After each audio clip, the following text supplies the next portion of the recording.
আসসালামু আলাইকুম। HSC 26 batch পরীক্ষার একদম টাইম কম। এই টাইমে দেখা যায় আমাদের পড়ালেখা যেরকম প্ল্যান করি সেরকম যায় না। সমস্যাটা শুনো, যদি তুমি রিলেট করতে পারো ভিডিওটা দেখো, সলিউশন পেয়ে যাবো ইনশাল্লাহ ভিডিওর ভিতরেই। তো প্রবলেমটা হচ্ছে এরকম যে মানে আমরা অন্য বছরে মানে শেষ সময় আসলে দেখা যায় যে আমি অন্য সময়ে যত পরিশ্রম করতে পারছি ভাই, ওইটার ওইটাকেও আমি ম্যাচ করতে পারতেছি না। মানে দেখা গেছে আমি অন্যান্য মাসে হয়তো লেটসে 5-6 ঘন্টা হইলেও পড়ে ফেলাইছি, 8-10 ঘন্টা 15 ঘন্টা কোনো না কোনো দিন পড়ছি ভাই। কিন্তু এখন আমার সব থেকে বেশি দরকার, এটাকে আমি প্ল্যান করে রাখছিলাম যে আচ্ছা ঠিক আছে এখন যা পড়ি এইচএসসির 2 মাস আগে যাই একদম পুরা ফোর্সটা দেবো, এখন সেটাই হচ্ছে না। সো এই ক্ষেত্রে তোমাকে আমি একটা সিম্পল থিওরি বুঝাই দিই, এটা যদি তুমি বুঝো তাহলে তোমার সামনে কোনো ভুল হবে না।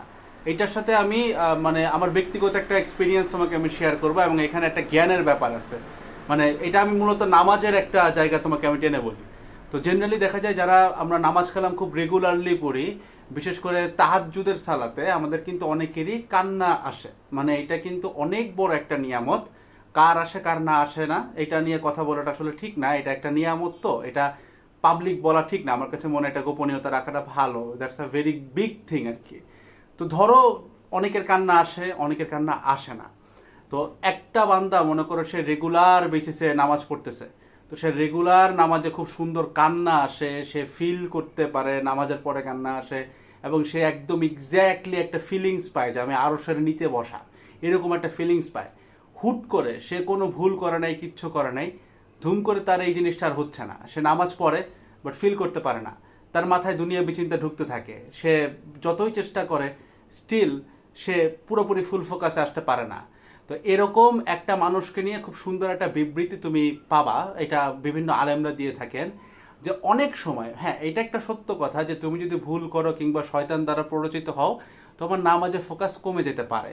বাট এমন অনেক সময় হইতে পারে যে তুমি হয়তো আসলে কোনো ভুলই করতেছো না, সব কিছুই ঠিক আছে, আল্লাহ জাস্ট তোমাকে পরীক্ষা করে দেখতে চায় যে তোমার সাথে ওনার যে একটা ডিস্টেন্স ক্রিয়েট হয়েছে বলে তোমার মনে হচ্ছে, এইটার কারণে কি তোমার বিলিফ সিস্টেমে কোনো দুর্বলতা আসে কিনা, তোমার ইমানকে দুর্বল হয়ে যায় কিনা, আর তুমি কি নামাজ ছেড়ে দাও কিনা। জাস্ট এতটুকু দেখতে চায় আল্লাহ যে তুমি কি এত কিছুর পরেও অ্যাটলিস্ট নামাজে অ্যাটেন্ডেন্সটা দিতে আসতেছো কিনা, ওইটাই মোর দেন ইনাফ। এবং এটা একটা পরীক্ষার মতো। তো পরীক্ষার আগের টাইমে এই জিনিসটা খুব ভালো মতো মাথায় ঢুকাবা, যারা বিশেষ করে 26 ব্যাচ আসো। অনেক সময় তোমার এমন হইতেই পারে যে তুমি সর্বোচ্চ পরিশ্রম করার পরেও তোমার কাছে পরিশ্রমটা করা হইতেছে না, মানে প্ল্যান আছে করার ভাই কিন্তু হইতেছে না, প্ল্যানটা করতে পারতেছে না। এই ক্ষেত্রে মাথায় রাখবা তোমার কোনো কোনো দিন কোনো কোনো সময়ে জাস্ট অ্যাটেন্ডেন্সটাই অন্য দিনের 12-13 ঘন্টা পরিশ্রমের থেকে বেশি ইম্পর্ট্যান্ট। কারণ যেই দিনটাতে তুমি লাকি, যেই দিনটাতে তোমার তাকদির কাজ করতেছে, ওই দিনের 1 ঘন্টায় যতটুকু তুমি পড়ছো হইতে পারে এইচএসসিতে ওইখান থেকেই 3-4টা সিকিউ চলে আসছে। সো এই জিনিসটা সবসময় মাথায় রাখবা যারা পরিশ্রম করতে চাও। আমি সবাইকে বলি যে তুমি কখনো কোনো দিন স্কিপ করবা না। স্কিপ না করার উদ্দেশ্য হচ্ছে এইটা, তুমি জানো না কোন দিন তোমার তাকদিরটা অন্যরকম ছিল, কোন দিনে তুমি 5 মিনিট পড়া ওইখান থেকে একটা জিনিস কমন পাওয়া যেতা, এটা তুমি আসলে জানো না। সো তোমার অ্যাটেন্ডেন্সটা খুব বেশি ইম্পর্টেন্ট। সো তোমার এমন হইতেই পারে অনলাইনে অজস্র গাইডলাইন, তোমার দেখলে মনে হইতেই পারে যে ভাই গাইডলাইনগুলো কত পারফেক্ট, আমার জীবন তো পারফেক্ট হচ্ছে না। কথা হচ্ছে ভাই রিয়েলিটি ইজ অফেন ডিসঅ্যাপয়েন্টিং, তোমার জীবন সবসময় গাইডলাইনের মতো হবে না। আমরা একটা গাইডলাইন বানানোর আগে অনেক ডিসকাস করি, আমার ক্ষেত্রে আমি অনেক ভাইয়াদের সাথেও কথা বলে নেই।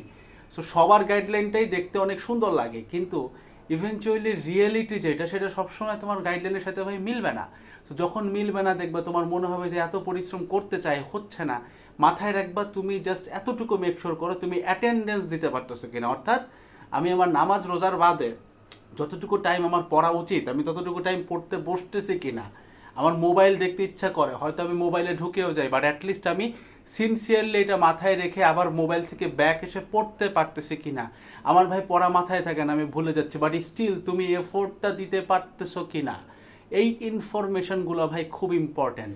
তুমি যদি এইটা মেনটেন করতে পারো, বিশ্বাস করো তুমি যদি পরিশ্রমী হও, তোমার যতই মনে হইতে পারে আমার পড়া কাজ আসতেছে না, 1 সপ্তাহ 2 সপ্তাহ 3 সপ্তাহ পরে তুমি এটার রিওয়ার্ড পাবা।